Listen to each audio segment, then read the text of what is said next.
Introducción. La naturaleza de la luz antes del pensamiento.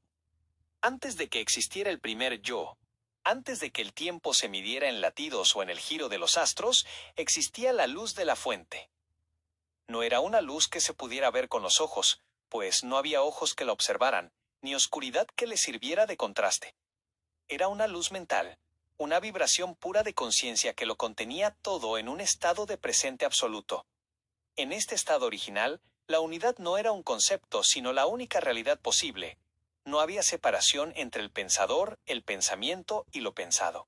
Todo era una sola pulsación de sabiduría sin límites. La quietud de la unidad, en esta naturaleza primordial, no existía el lenguaje. El lenguaje nace de la necesidad de tender puentes entre dos puntos distantes, pero en la fuente no había distancia. La comprensión era instantánea, total y silenciosa.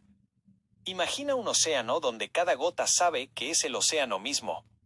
No existe el tú ni el yo, porque no hay bordes que delimiten dónde termina una esencia y comienza la otra. Esta era la unidad mental, una red de posibilidades infinitas que descansaba en una armonía perfecta, sin la tensión de los opuestos. La ausencia de dualidad. Antes del pensamiento, no existía la polaridad. No había masculino ni femenino, pues no existía la necesidad de creación externa. La creación era un acto interno y eterno de la misma fuente. No había bien ni mal, pues no existía el juicio, solo la existencia pura. No había multidimensionalidad confusa, porque todas las dimensiones estaban plegadas en un solo punto de origen, la mente única. La luz era una constante sin matices, una transparencia que lo penetraba todo porque era todo. Era el estado de ser puro, previo al hacer. En este vacío fértil, la conciencia no necesitaba dividirse para conocerse a sí misma. Se reconocía en el silencio de su propia infinitud. La caída, por lo tanto, no fue solo un cambio de lugar, sino un cambio de frecuencia. Fue el momento en que esa luz se permitió enfriarse y densificarse, dando paso al primer pensamiento de separación, el origen del dos. El concepto de la fuente de unidad mental. La fuente de unidad mental es el núcleo generador de toda existencia. En la metafísica de esta crónica, no la entendemos como una deidad externa o un motor mecánico, sino como una conciencia pura no dual. Es el campo cuántico original donde la inteligencia y la energía son una misma sustancia indisoluble. 1. La mente como sustancia primordial. A diferencia de la materia que es finita y divisible, la sustancia de la fuente es mental. Esto significa que el universo no comenzó con una explosión de partículas, sino con una idea total. En la fuente, todas las verdades, todas las leyes físicas y todas las formas de vida existen simultáneamente en un estado de potencial puro. La unidad mental es el estado donde el sujeto, el que observa, y el objeto, lo observado, son la misma cosa. 2. La coherencia sin fisuras. En la fuente de unidad no existe la contradicción.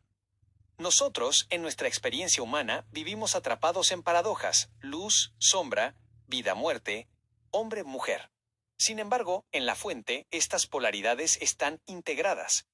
Es una sinfonía donde todas las notas suenan al mismo tiempo, pero en lugar de caos, producen un silencio perfecto y lleno de significado. 3. El atributo de la no localidad.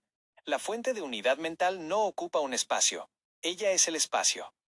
No ocurre en un tiempo. Ella es la eternidad. Para la mente humana, dividida por la caída, es difícil concebir algo que esté en todas partes y en ninguna al mismo tiempo. En la fuente, el pensamiento es acción inmediata. No hay demora entre el deseo y la manifestación, porque no existe la distancia. 4. El propósito de la unidad. Si la fuente era perfecta y completa, ¿por qué devino en la fragmentación? El concepto fundamental aquí es la autoexploración. La fuente de unidad mental posee una curiosidad infinita. Para poder mirarse a sí misma, necesitó crear un espejo. Pero un espejo plano no era suficiente.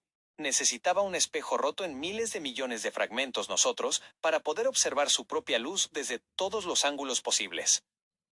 La tragedia del ser humano es haber olvidado que cada fragmento de ese espejo sigue perteneciendo a la misma y única mente. Creímos que el trozo de cristal que sostenemos es nuestra identidad total, cuando solo es un pequeño reflejo de la fuente original.